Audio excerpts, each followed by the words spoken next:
Nicolas, 32 ans, je suis directeur technique du pôle mobile d'Axence Technologies. J'interviens sur Android en Java et Kotlin et sur iOS en Swift.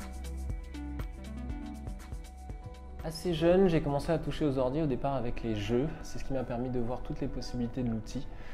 J'ai voulu créer ensuite, j'ai fait un petit site web, je me suis formé en HTML, j'ai commencé à faire des dépannages également pour voir comment ça fonctionnait sous le capot. Ensuite, il y a eu l'école d'ingé, la vie professionnelle est arrivée derrière, tout ça était au final assez logique.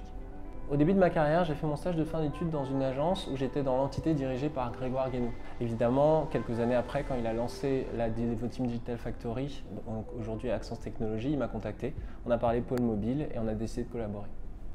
Au départ, il fallait évidemment monter l'équipe. J'ai commencé à le faire avant d'arriver, à faire passer les entretiens, donc à réfléchir à comment on allait travailler, à poser des process qualité, relecture de code, etc.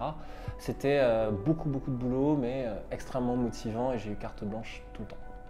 Donc très gros sujet, l'application d'Itobank, donc une application pour une néobanque et un service qui se lançait à peine. Donc des délais extrêmement serrés, beaucoup de complexité, notamment sur le nombre d'écrans et sur la sécurité. Donc les challenges là pour le coup c'était de monter une grosse équipe et d'arriver à les faire travailler tous ensemble sans se marcher sur les pieds. Il y avait une notion d'architecture assez forte aussi, garder de la cohérence dans ce projet-là tout le long, c'était pas une mince affaire. On a réussi à sortir le projet dans les temps avec une application dont on peut être fier aujourd'hui. L'équipe va bien, l'équipe a bien grandi, les personnes de cette équipe sont énormément montées en compétences. Ça m'a permis de répartir les responsabilités, d'aller chercher de plus gros sujets, des sujets plus complexes. Et c'est aussi avec ces personnes-là qu'on arrive à se nourrir mutuellement et à aller plus loin dans ce qu'on fait.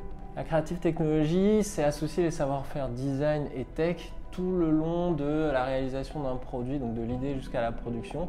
Donc garder les savoir-faire design jusqu'à la production et associer les savoir-faire tech dès le début au niveau de l'idée. Ça permet d'avoir un résultat qui est optimal, qui est beaucoup plus abouti et des réponses aux clients qui sont plus pertinentes. Pour la suite, on va continuer à faire progresser l'équipe, on va essayer de se positionner encore plus comme un partenaire automatique, j'ai envie de dire, de nos clients, leurs réflexes techno et design.